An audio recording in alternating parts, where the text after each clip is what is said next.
Greetings and good morning. Oh yeah. John and I wish you well. And we invite you to watch as we complete this project that's made a couple appearances in some previous vids. We're going to get it finished finally, once and for all. And I'll show you some of the techniques I used to do that. And I guess today's focus is going to be on water. There's a lot of different ways you can do the water effect with your crafts. You can take a lot of time to do a water effect and make it look fantastic. Or you can take just a teeny bit of time on your water effect and make it look pretty darn good anyway. And it saves you a lot of time to help you get things ready for your gaming table before your friends arrive to play. So, John and I wish you well and invite you to the craft room.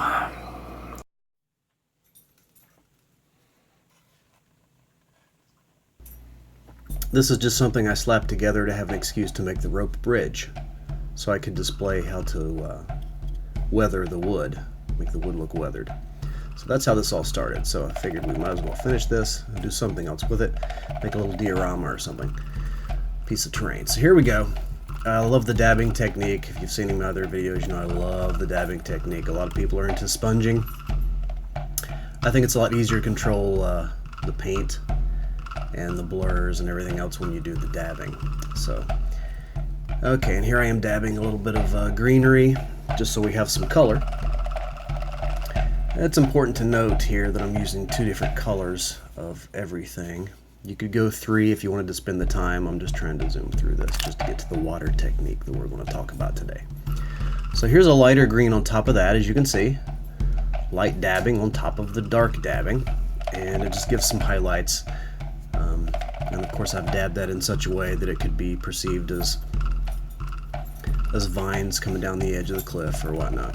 And here we see I'm using a little bit of gray on the bottom edge. I'm blending that in ever so delicately. Give that a natural look. So you've got some mud there at the banks. And okay, so here we have 1, 2, 3, 4 kinds of blue. I really could have gotten away with only 3, but I went with 4 just so we could have a little variety. You'll see why I did that too, why I went with the darker blue. So here's our Mod-Podge, and it dries really quickly. So first I'm just going to put it on nice and thick with a brush, and you can see once I do that, then I'm putting in some little designs here and there, some little waves, various angles. And here we go, we're going to put the beach or the rubble. Due to the dark blue lines in there, when I'm done you'll see this can actually be utilized to be shallow water, a shallow creek to cross, or it could also be perceived, because of the darker lines, from a much higher perspective. It could be a really long way down if you drop off the bridge. And here I'm putting some indentions, some dimples into the drying Mod-Podge, and that's going to simulate our waves, our crests. Make sure you get both sides now. You want to make sure you get heavy on one side of the stone and then not so much on the other side of the stone. And then that way the water, if you're going to use this as a river, it's going to have some direction to it. I'm using a hair dryer just to speed things up a little bit. That's always a good tip, whether you're using Mod-Podge or paint. And it looks pretty much like this once you've got all that on there. By the way, I don't think I showed applying the watered down Elmer's glue to the sand, but that's what I did to get it to stay in place, and it'll stay really well too.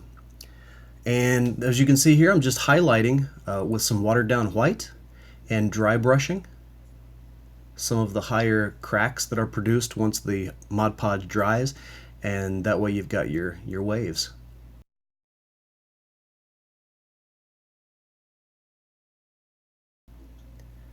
And there's our little girl and the pig that I like to put on all my displays when I take a picture of them.